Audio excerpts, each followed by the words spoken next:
नमस्कार दोस्तों, हमारे साथ शंकर प्रसाद ताती जी हैं जो कि सुप्रीम कोर्ट में एडवोकेट हैं। सर, क्या कुछ कहना चाहेंगे? आपका ये सफ़र एडवोकेट का रहा और आज all India senior advocate association द्वारा जो है यहाँ पर एक मीटिंग भी रखी गई है, तो अपनी जर्नी के बारे में कुछ बताइए सर। जी मैडम, हमने 1972 में हमने इंडियन एयरफोर्स हमने मैंने ज्वाइन किया और हमने 15 साल के लिए वहाँ हमने साइन किया था बॉन्ड। हमारा टर्म्स ऑफ एंगेजमेंट 15 साल के लिए था और हम 1988 में हम रिटायर हो गए इंडियन एयरफोर्स से। और रिटायरमेंट के समय तक हमने डिग्री इन इलेक्ट्रिकल इंजीनियरिंग हासिल कर ली थी।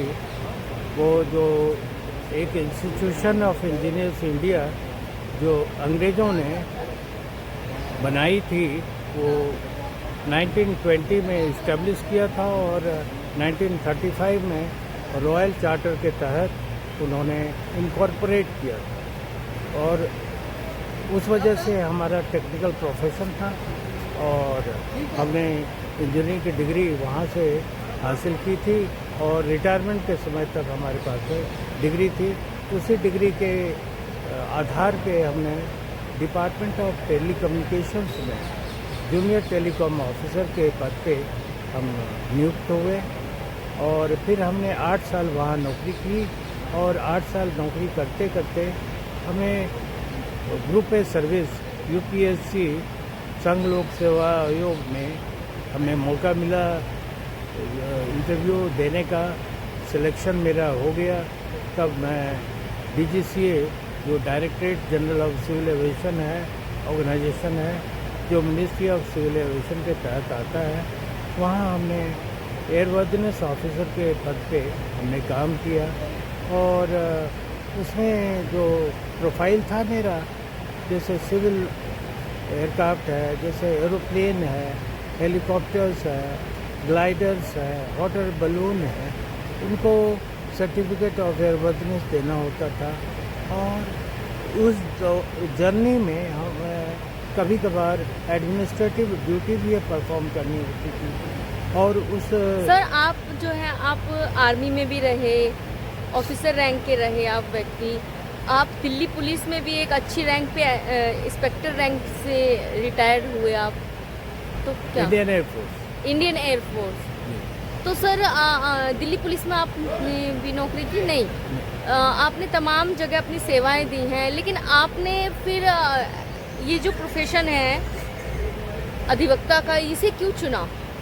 हाँ, इसलिए कि हमें एडमिनिस्ट्रेटिव ड्यूटी जब परफॉर्म करनी होती थी विभाग में, जो सिविल एविएशन मिनिस्ट्री के तहत, तो हमें पेंशन मैटर्स भी डील करने होते थे, सर्विस मैटर्स। और हमारे डिपार्टमेंट के जो कर्मचारी होते थे उनके कुछ मामलात ऐसे होते थे, सर्विस मैटर्स होते थे, पेंशन रिलेटेड मैटर्स होते थे।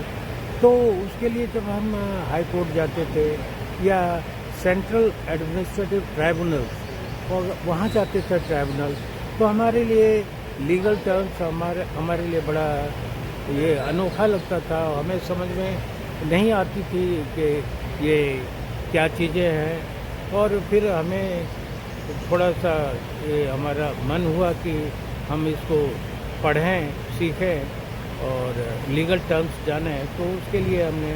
तो क्या आपने पब्लिक, जिस तरीके से पब्लिक उन्हें पता नहीं होता है कि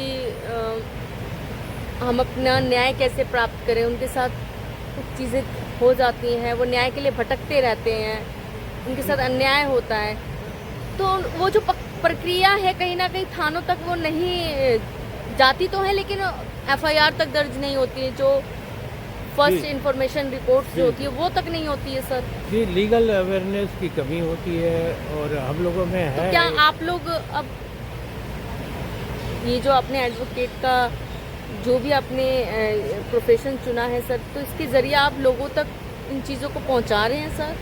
जी हाँ, जो है इस माध्यम से हम जैसे हमारे समाज में और लीगल अवेयरनेस की होती है कि लोगों को सीखने का, लीगल एजुकेशन पढ़ने का मौका मिलता है और इस तरीके से वो लीगल एजुकेशन पाते हैं। नौकरी करते हुए भी पहले एक समय था कि नौकरी करते हुए भी अगर वो उनको परमिशन मिल जाती थी डिपार्टमेंट से तो फिर वो लीगल एजुकेशन के लिए तैयार पब्लिक हो के लिए क्या संदेश रहेगा सर? जनता को क्या संदेश देना चाहेंगे? कि आप लीगल एजुकेशन को प्राप्त करें, जिस माध्यम से भी हो, चाहे नौकरी करते हों तो ना नौकरी करते हों, फिर भी लीगल एजुकेशन होगा तो आपके लिए एक प्रोटेक्शन, आपके लिए टूल होगा, प्रोटेक्शन का जरिया होगा। आप अपने अधिकारों को समझ पाएंगे। हमारे आपके जो मूलभूत अधिकार हैं, फंडामेंटल जो आपकी राइट्स हैं, आप अपने राइट्स को जानेंगे। फंडामेंटल ड्यूटीज़ होती हैं, आप अपने कर्तव्यों को जानेंगे। और पहले तो फंडामेंटल ड्यूटीज़ को ज़्यादा तवज्जो देनी चाहिए। फंडामेंटल ड्यूटीज़ क्या है?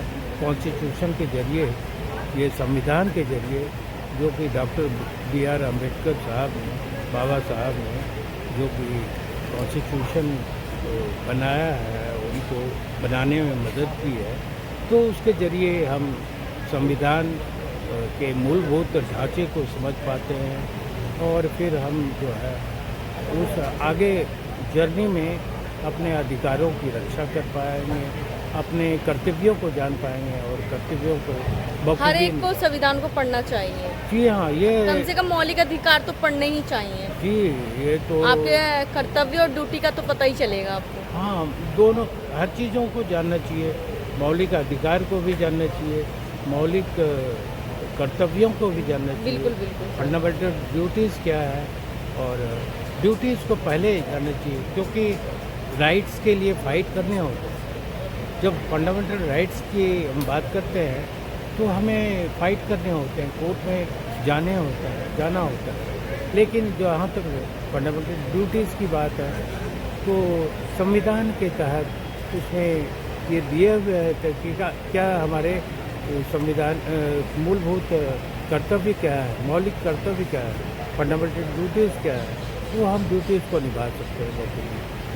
धन्यवाद सर। थैंक यू, धन्यवाद आपका।